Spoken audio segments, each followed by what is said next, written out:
Hi, my name is Sumana Cherapanov, and we are covering Mishpatim, which means judgments. It's the 18th portion of this yearly cycle. This portion, it's very personal portion for me because of what happened last year and what this part of scripture, the judgments, and even the fact that it is the 18th. 18 in Hebrew is the word chai, which means life. And I have to say that last year at this week was at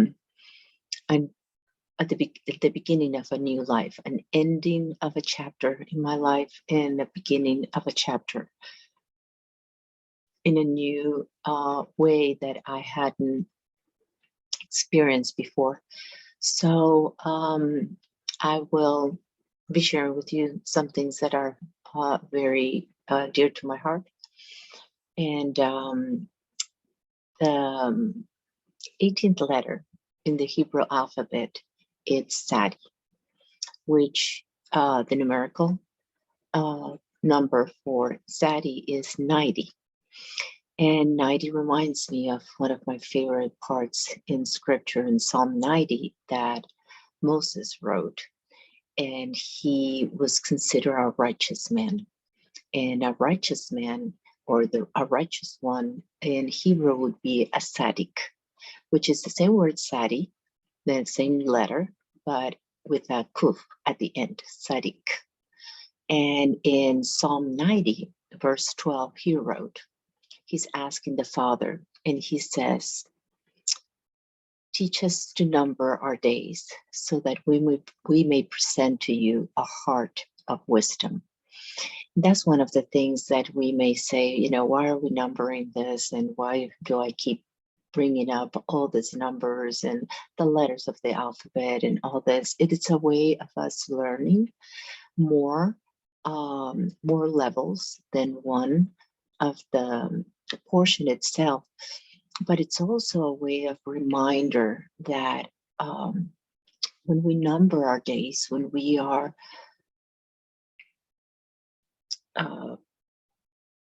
mindful of every day that we live, we're present, we desire to acknowledge as much as we can from this day because it won't come back, then we are gaining and gleaning from his wisdom, because his wisdom is all over us. And it is up to us to see it, to hear it, to feel it, to search it out. And that's what that scripture for me is, that verse. It is to, if he can teach us to number our days, if he can teach us to be mindful of every day that we are on this earth, we will present to him at the end of our lives a heart of wisdom. And this is one of the things that he gives us to do so is he gives us parameters. He gives us his laws, his regulations, his grid, so to speak, that if we stay within it, he has given all of us a trajectory to follow in order to accomplish the goal that he has for each one of us in this world. And when we do that, I love how Charlie's a good friend of mine, that says that we're supposed to stay in our lane. And when we do that, when we stay in the lane that he has given us and not try to be somebody else or do somebody else's job, but just be the best we can of being me, because there's only one of me. So there is no need for me to try to be somebody else. There's already that somebody else. I just need to know who I am, who he has called me to be, and stay within the parameters that he has given me so that I can live a godly life. And I can do not just for me, because this is not so that I can be happy. It's that I accomplished something that in unity with the rest, because I'm just one stone of the temple, right? We're living stones of the temple of God. So in combination with all my brothers and sisters, we can create the place where he dwells, and he can shine his glory through us. So it is important, if we try to do something without any type of parameters of when we're starting, when we're ending, what is the goal in mind, what materials I need, does it need to be this big, this small, all the things that he desires for us to do, then we will all do something different, and it will be a mess. The building will never stand. But if we all follow the parameters that he has given to each one of us, then it will be a good, precise, beautiful, well thought out plan that he has, because he has thought it all out. So we can see the whole picture, but he can't. So if we follow his direction and I just stay in my lane and do what I'm supposed to do, and we all do the same, we can have an amazing masterpiece at the end of it. So going back to my personal experience on this week, what happened last year was that on this week, it was the day right before, which I didn't know at that moment that it was happening, when I'm on the phone with my supervisor. And it has been, I've been pressured to do this job in the health department. The next day was actually the Holocaust Memorial Day. And little did I know that years ago, I have gone to Auschwitz, so to the concentration camp museum. And there was something I saw there that I did not know the extent of the impact it had on me. But as I'm going up to this floor and I'm turning around to see the hallway where I'm going to go in, I see from wall to wall, floor to ceiling, this glass. And I couldn't understand what I was seeing, so I got closer. And when I got closer, what I saw was hair, white hair, filled from wall to wall, floor to ceiling. That glass case and display, and it just shocked me. So I turned around to look the other way, and then in the other side, it's full of shoes, children's shoes. And I lost it. I just ran out of there and cried and cried and cried. And what happened then, I thought, it was very hard for me to see, and I didn't even understand why. It was so hard because nobody else seemed to be impacted that way. So I'm the only one out there crying. But so everybody went on to see the rest, and I really had to stay outside, and I spent hours there just trying to calm myself down and really understand all that happened there. But all that to say that that day last year, and I'm asked to participate into this big vaccination day to the elderly the next day. And I'm telling my supervisor, I'm sorry, I can't do it. And she is like, I don't understand. What's the big deal? All you have to do is check the list. And if the name's in the list, you tell them where to go. And at that point that she said that, you would have thought that she was asking me to send them to the gas chambers and say, okay, you're in the list, go this way. I lost it at that moment. It was like I was in that moment, and I can't do this. I won't do it. And I don't care if you kill me. And she's like, Simi, nobody's going to kill you. What are you talking about? And when she said that, I realized, whoa, what did I just say? And that's how PTSD works. There is something that has really hurt you, has really made an impact in you, and it's lodged somewhere in your body. And all it needs is to be pushed in, when something triggers you, and you push that button and you're back in that same place. You feel the same emotion. You forget where you are. And all this to say, at that point, I realized this is it. I can't work here anymore because they're going to fire me anyhow. If I don't do what they're asking me to do, they're going to write me up and eventually fire me. So, and they will have to write me up again and again and again. I'm not doing that job. So, so that was that. I told her, well, I'm not going tomorrow, and I'm sorry. I give my notice, and I'm resigning. So that was the end of that. And then the next day, I wake up in the morning just to do my devotional and look at the calendar and realize, whoa, today's Holocaust Memorial Day. And I knew that there was something that my father put in my heart that I needed to follow, that I needed to obey. And that is what this portion is all about.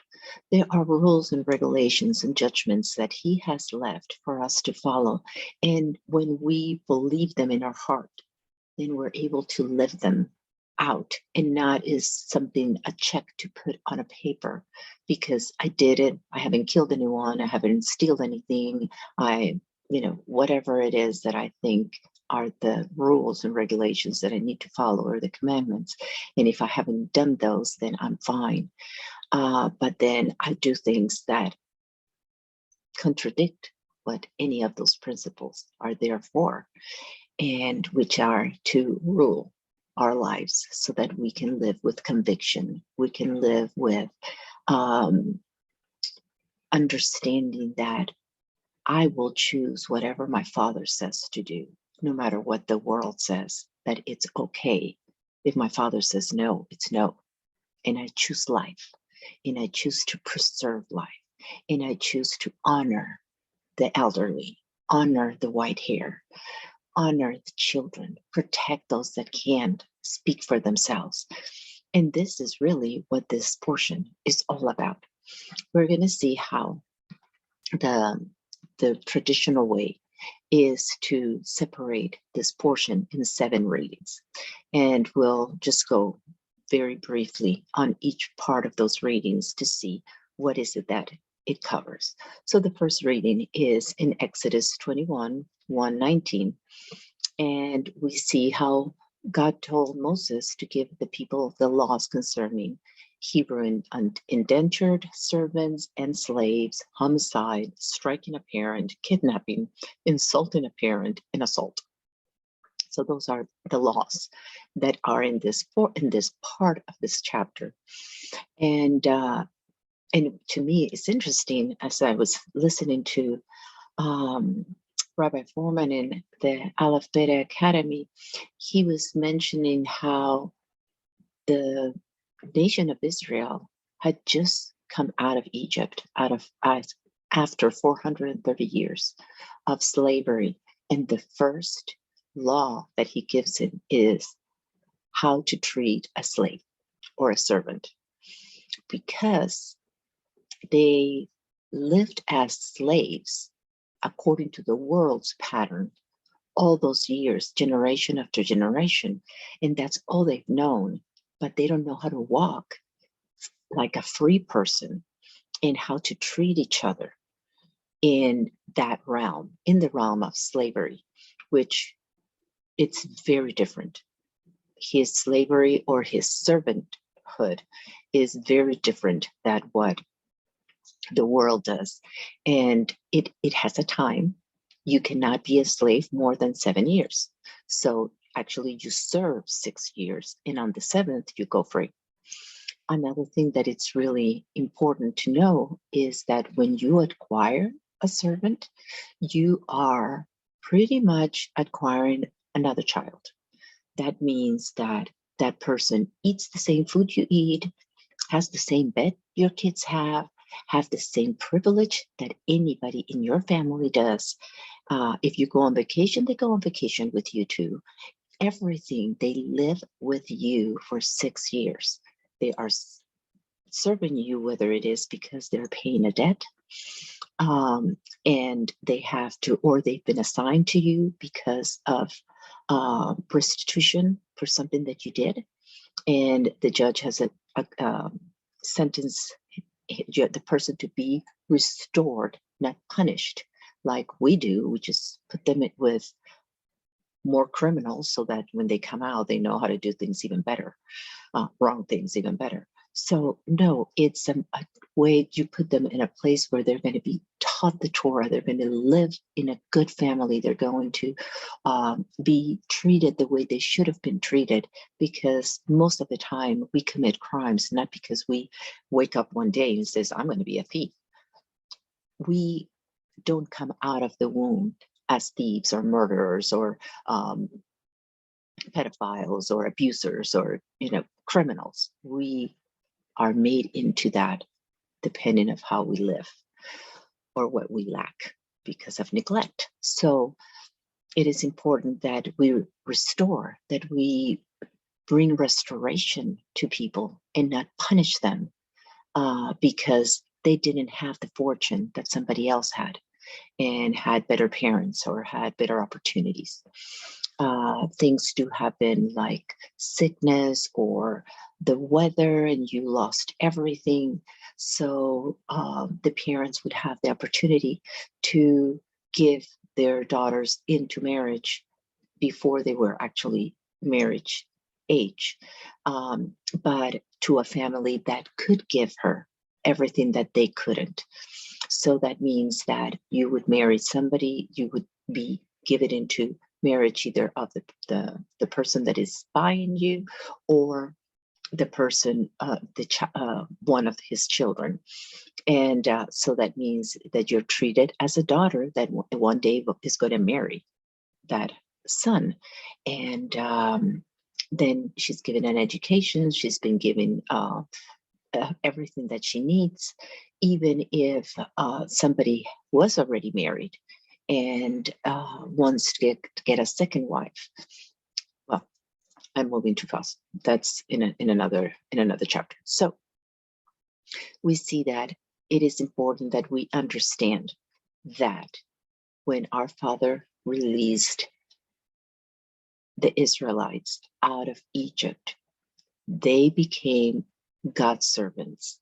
They were servants to righteousness. They had a new master, a new calendar, new rules, new kingdom. And we belong to him and nobody else. That means that even if I have to give my time to you because I did something against you, and I have to pay for those with a service to you for 6 years. On the 7th year, I'm free. And even during those 6 years, I don't belong to you. Nobody belongs to anyone.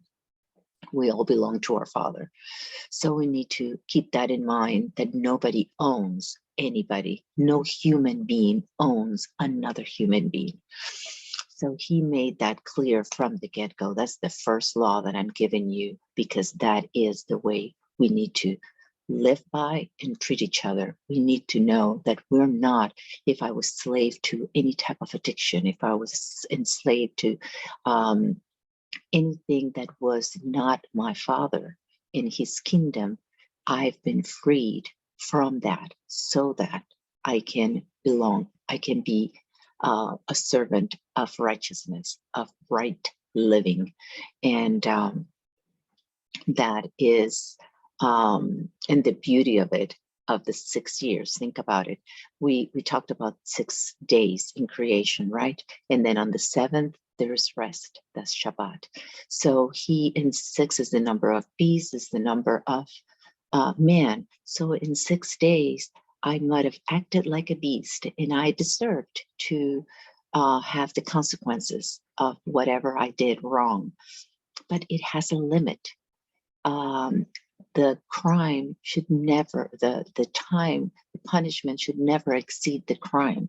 So whatever it was, it's paid during that time. And on the 7th year, I'm free. I have rest.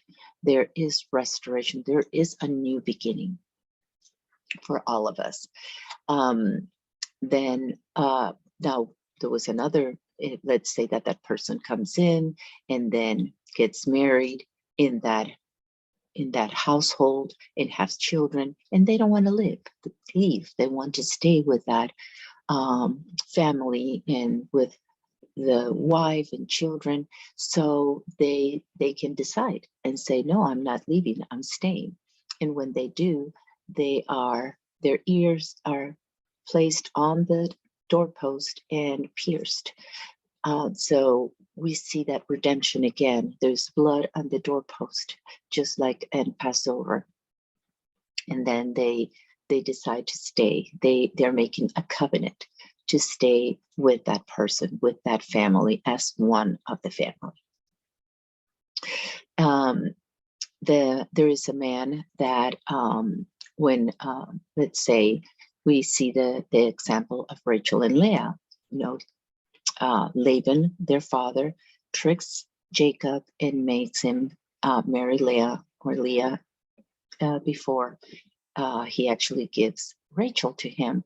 And during that week, he said, give her a week and then I'll give you Rachel.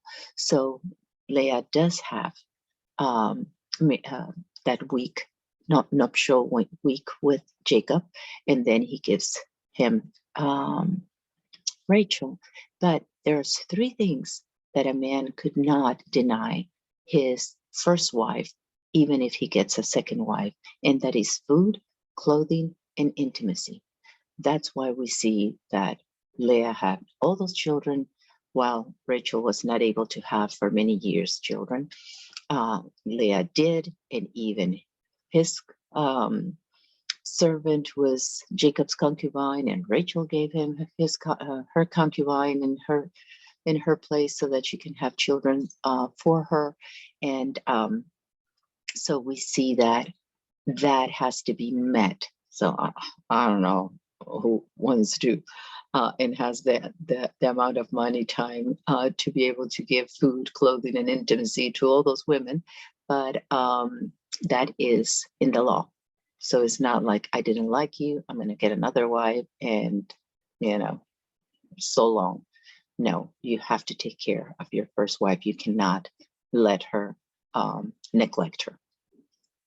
So we hear a lot that the law is against women and treat women like objects, and it's not true. Our Father has been very mindful to care for us. Another law is you can't strike your slave. A person who kills another with forethought and malice, and of course with the necessary witnesses that were present, etc., is deserving of death. But if the person kills somebody without malice or forethought, and but the person dies because of whatever this person did, then they are awarded sanctuary. They can go to a city of refuge until the high priest dies. They stay there, and they stay there with their families. He never separated families. Our Father's laws were always to maintain the family unit. It was not like you go to prison and then the wife is practically a widow and the children are fatherless. No, the whole family. So that's why it was important for men to know that their actions affected other people. We know that in a way, because obviously if he's in jail, who's supporting his wife and children? But we don't think about how much it's not just money. They need a father, they need a husband. So how much more it's bringing that family into a place of neglect, to probably cause them to do things that they wouldn't have done if they had a family unit. So the whole family goes together. Then to the city of refuge, not to death. Okay, the second reading is Exodus 21 from 22, chapter 22:3. And this is about the laws of assault, homicidal animal, damage to livestock, and theft. So there are consequences if you accidentally hit a pregnant woman and cause her to miscarry. There will be, it's considered as a death. It is a person, not like we have today that it's not a person, it's just tissue. Well, it is a person. An ox who fatally gores a person will be put to death. A person is liable for injuries that result from having an open pit, kind of like when we have laws, if you have a pool and you don't have it covered or you don't have a fence around it, you have to cover it because somebody can fall and die. So a lot of our laws are taken straight from scripture. The third reading is Exodus 22:4-26, and it addresses the law of damage to crops, bailment, seduction, sorcery, bestiality, apostasy, wrongdoing, the disadvantage, and lending. So some of them are, a person must pay if he leads his animal into somebody else's field and the animal eats from that person's crops. He needs to pay for those crops. A person who lights a fire is liable if it causes certain kind of damage to others. Bestiality is punishable by death. There's no intercourse with animals. Idolatry is forbidden. Don't mistreat the stranger, widow, or orphan. That would be also punishable. Don't charge interest when you lend money. They were not allowed to charge interest to each other. Within the nation of Israel, they cannot lend with it and charge interest. The fourth reading would be from Exodus 22-23, chapter 23. And this addresses the laws of duties to God, judicial integrity, humane treatment of an enemy. That's interesting. Take care to return lost objects to their owners. Help to relieve the burden of the enemy's donkey. And that is a lot of things that we see Yeshua say, to love your enemy, not to mistreat your enemy, even give water to your enemy. So, and in this case, to relieve the burden of your enemy's donkey. So even if you hate the man and you see that that animal needs to be relieved from that burden, because probably it's the end of the day, or has fallen and it needs to be rescued, you don't say, well, I don't like that man anyhow, so I don't care about his donkey. That is punishable. God says not to do that. So, so don't hurt others, because there is hatred in your heart that will eventually hunt you and get back to you, because we need to deal with our hearts, and we shouldn't have hatred towards others. And sometimes our enemy, we don't hate them, they hate us. So, but even then, we have to be righteous before our Father. Our Father takes care of us. We should never fear that something is going to happen to us if we are doing the right thing.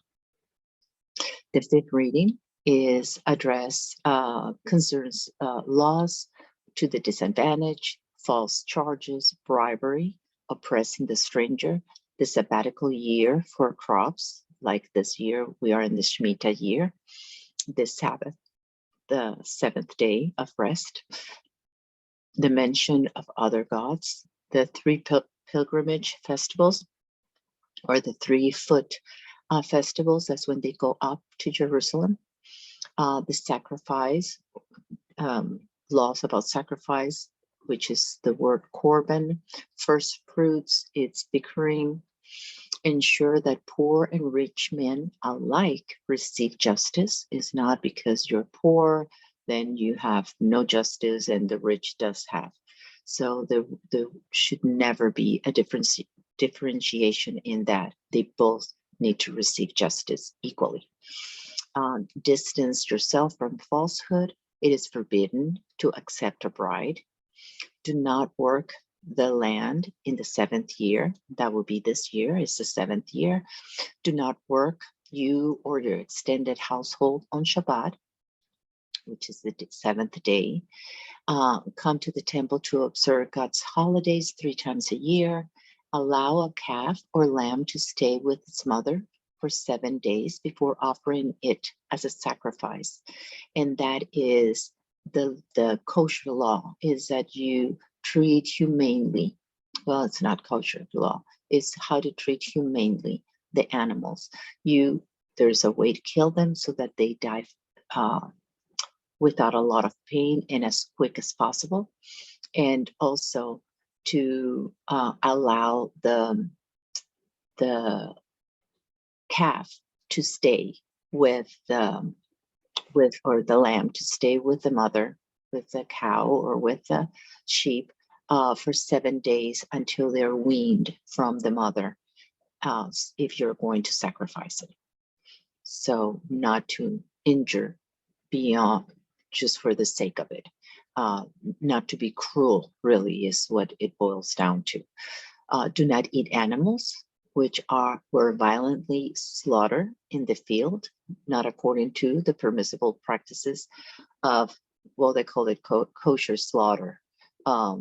It's not the same as kosher eating, but there is a way of doing it correctly.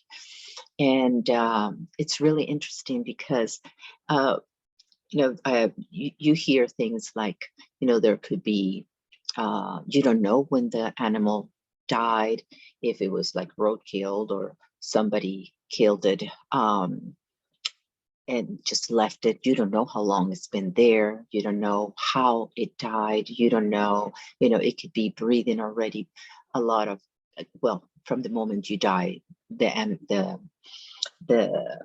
animal starts decomposing, of course. So, there's all that involved, but let's say it just happened. So you just saw it, somebody hit the animal in the middle of the road and you just saw it happen.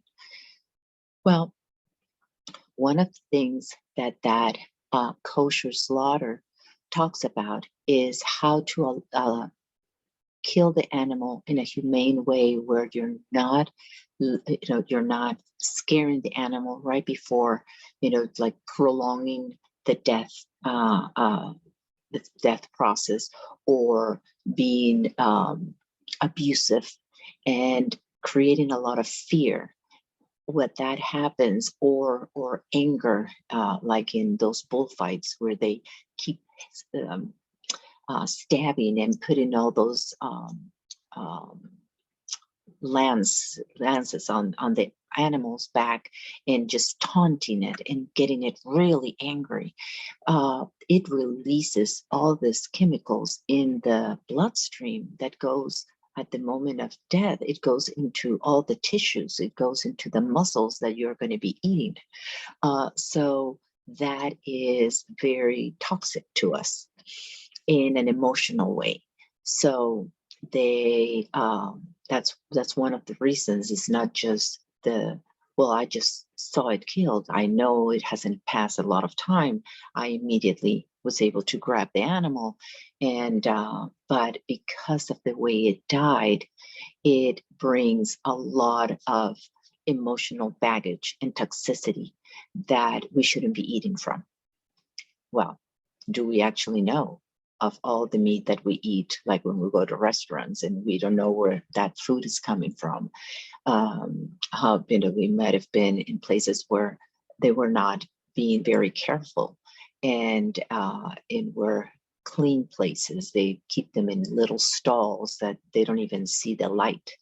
And there's a lot of cruelty to animals, and we're eating that if we don't know that when we go to restaurants in different places. So our Father cares even for the animals. So think about that. If he cares for the animals, how much more he cares for us. If we shouldn't be cruel to an animal, how are we cruel to each other? So that speaks for itself. The sixth reading is a very short reading. It's just chapter 23 from verses 20 to 25, but in it God promises to send an angel with the Israelites to bring them to the place God has prepared. God directed the Israelites to obey the angel, for if they did, then God would be an enemy to their enemies. The Israelites were not to serve other gods, but to serve only our Father. So if you think about what is an angel is a messenger of God, right? A messenger means that that angel is bringing a message that what he's saying we need to obey. So if he's sending the angel to bring them to where they need to go, and if they obey, obviously they'll get there, and that means that the trajectory to there will be protected by that angel, by that messenger.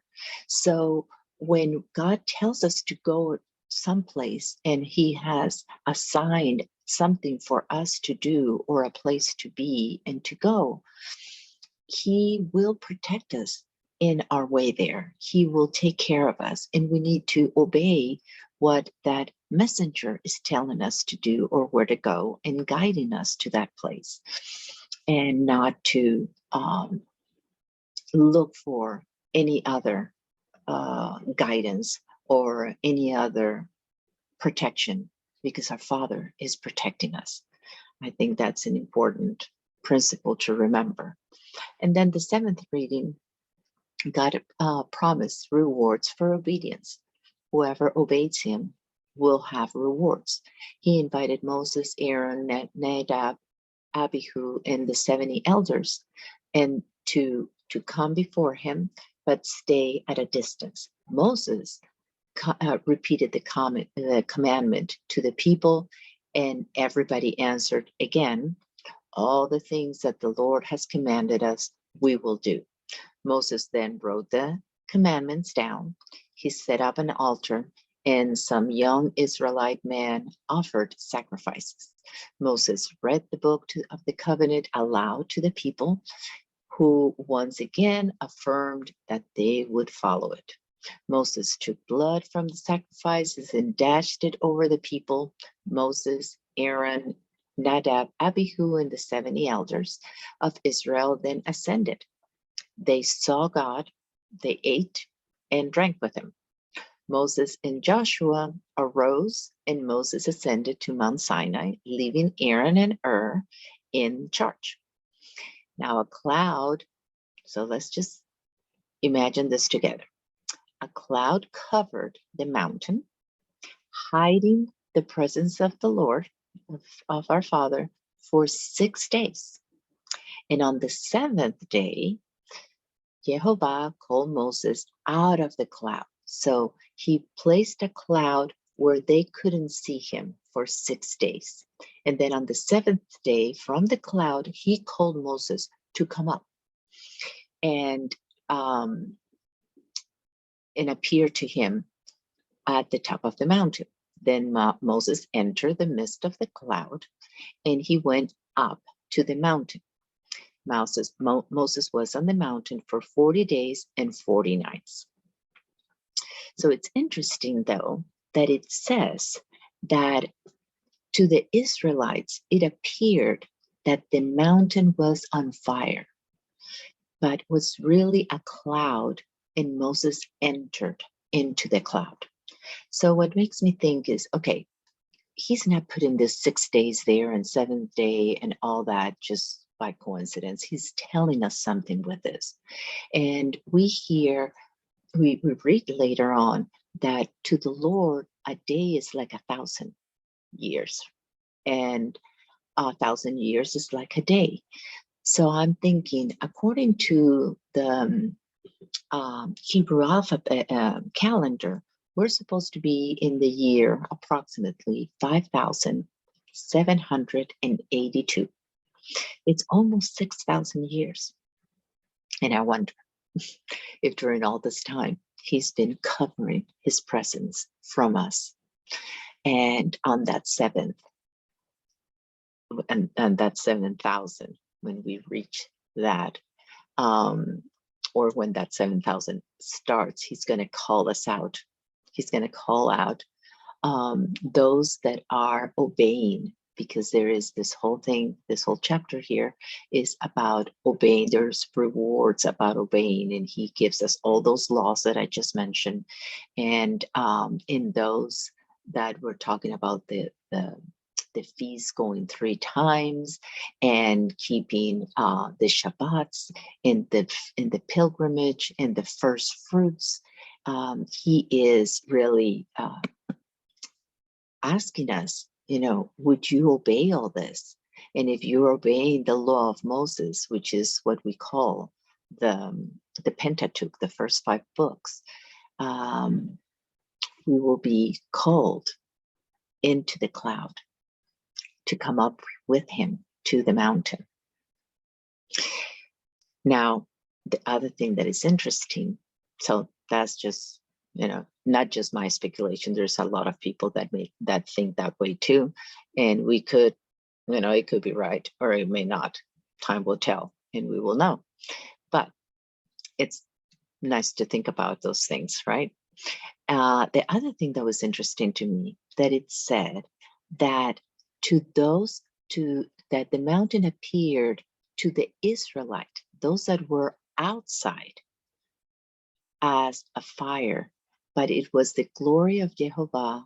And we see Moses entering into that fire, which really was not a fire, but a cloud. And he stayed in that presence of God for 40 days and 40 nights. And we don't see any sign that he came out of there burned up. I don't think he would have lasted 1 day if it was real fire. But